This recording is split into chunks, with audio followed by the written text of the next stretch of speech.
Perkenalkan, nama saya, nama KTP Indrayana. Teman-teman memanggil saya Kang Indra. Tapi kalau di rumah dipanggil Bebek. Itu di rumah sebelah. Di rumah satunya rumah orang tua saya, maksudnya saya dipanggil Ade. Ya, gitu. Di sini dipanggil Pak Gub. Baik, pada hari ini terima kasih. Saya senang sekali, saya sangat bahagia sekali bertemu dengan Bapak Ibu, orang-orang yang hebat, orang-orang yang luar biasa, berdedikasi penuh, belajar tanpa berhenti, dari jauh yang datang dari Surabaya, datang dari Jogja, datang dari Bapak dari Makassar ya Pak ya. Ya, luar biasa. Tepuk tangan dong buat kita semua. Ya. Terima kasih. Ini perkenalkan saya tadi seperti ini Indrayana. Saya bekerja di Rumah Sakit Mata Cicendo Bandung. Letaknya di Bandung. Saya menikah dengan 3 orang putra putri. Oke.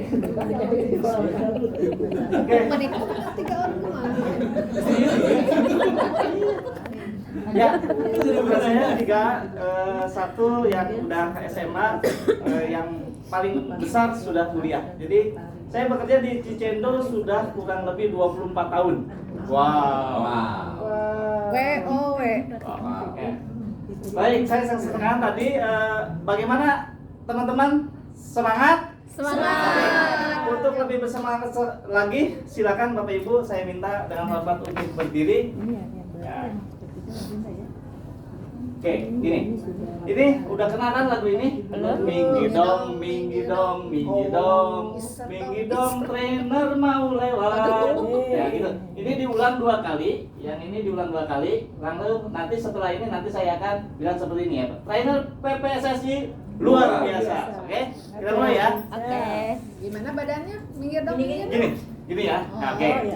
Bun. Tuh, 2, 3. Minggir dong, minggir dong, minggir dong. Minggir dong, trainer mau lewat. Minggir dong, minggir dong, minggir dong.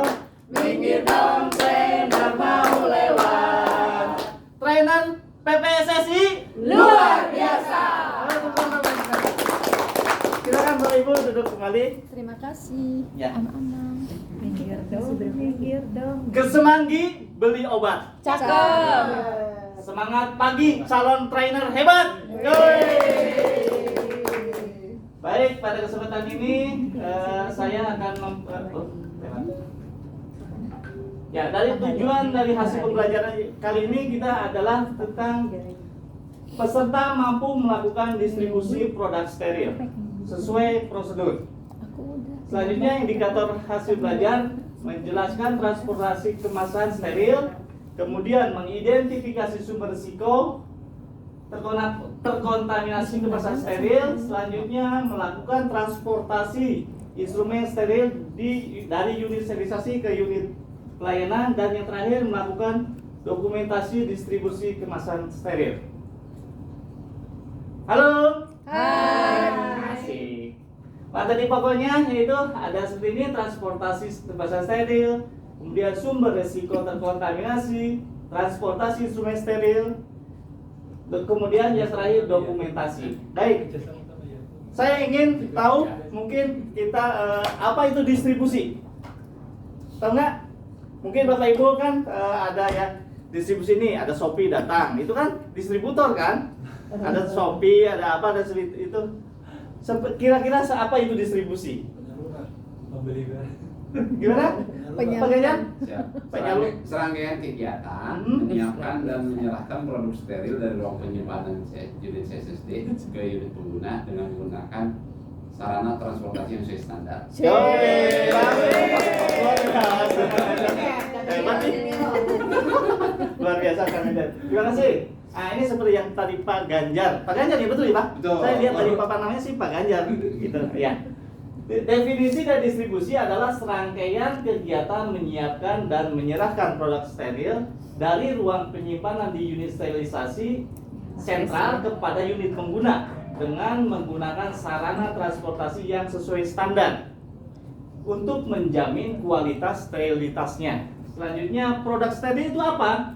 kita tahu kan produk steril itu produk-produk yang ada di ruangan kita untuk kita olah dari mulai pengambilan dari unit pengguna, kemudian kita bersihkan, kita packing, kita sterilisasi sebelumnya kita kasih label, sterilisasi, kemudian disimpan dan distribusi. Jadi distribusi itu adalah hal yang sangat penting juga di samping hal-hal rangkaian-rangkaian kegiatan dari proses dekontaminasi secara keseluruhan gitu.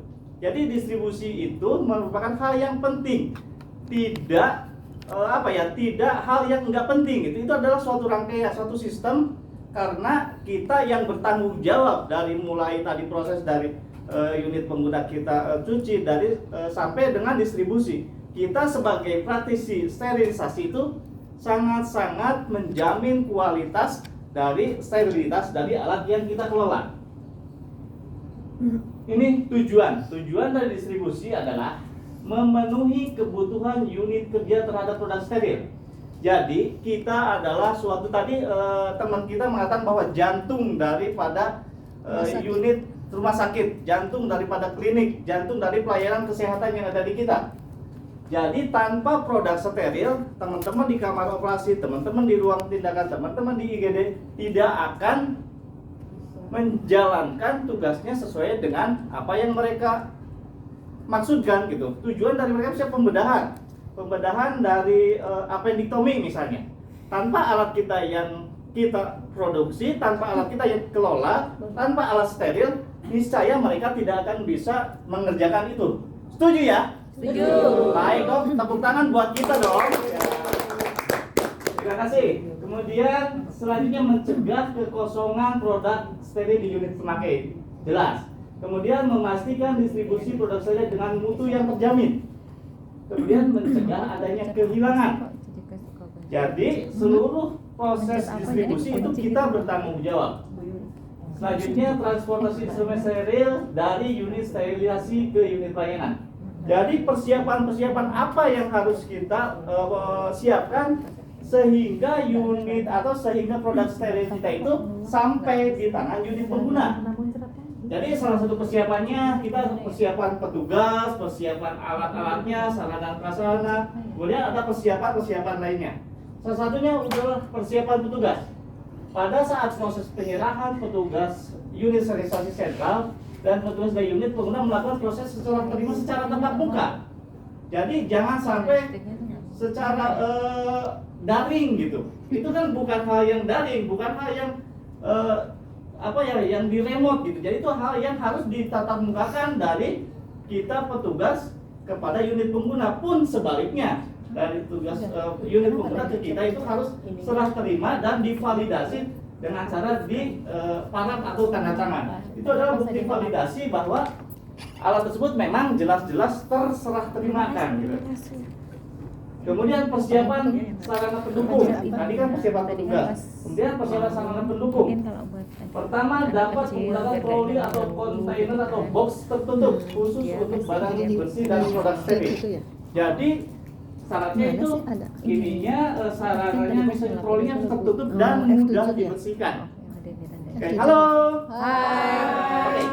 Salah satu keberhasilan proses pengajaran itu adalah 3V ya. Visual, vokal, verbal. Ya. Jadi saya minta dengan ikhlas, dengan hormat, angkat tangannya seperti ini, angkat tangan kanan seperti ini. Tepuk temannya. Enggak, belum Bu. Itu udah ketebak. Enggak, saya enggak itu. Itu pasti tebakan Ibu Bu. Angkat tangannya seperti ini, katakan dengan ikhlas, "Hai Kang Indra." Hai Kang Indra. Terima kasih. Wey, Hai juga. Hai juga. Baik. Udah ya, baik lanjutkan. Kemudian persiapan troli harus dalam kondisi tertutup saat transportasi. Bagian bawah troli harus terbuat dari material yang tertutup untuk mencegah volatile effect. Jadi ininya harus ada itunya ya, supaya kalau di kendaraan itu spakbor ya. Spakbor, kayak ini spakbor. Supaya kalau misalnya ada cipratan itu nggak nyampe masuk ke sini. Ya, gitu ya. Dan kita melewati lorong-lorong untuk mendistribusi ke ruangan misalnya. Ada cairan atau dan sebagainya supaya cairan yang tergilas atau tergelinding oleh ini, enggak nyepret, bahasa Jawa, enggak nyepret ke ini, gitu, enggak tercerot ya. Gawat. Ya, selanjutnya pelaksanaan transportasi. Saat transportasi, pintu troli ditutup. Kemudian kemasan produk ditangani secara hati-hati. Kemasan diperiksa secara visual. Sebelum diperiksa harus di visual dulu, dilihat secara visual. Takutnya ada kerusakan. Kerusakan itu bisa posnya jebol, bisa tidak ada tangga kadaluarsa atau indikator kimianya tidak berubah. Itu tetap harus kita cek and recheck. Kemudian troli harus dibersihkan secara secara kontinu setelah dipakai, bersihkan maksudnya didesinfeksi gitu, pakai larutan desinfektan. Kemudian yang tak kalah penting juga bahwa setiap proses dari mulai proses pencucian, proses pengeringan, pengepakan, sterilisasi dan distribusi itu harus ada satu tahapan yang disebut dokumentasi. Dokumentasi itu penting sekali, sangat-sangat penting karena adalah suatu sarana untuk kita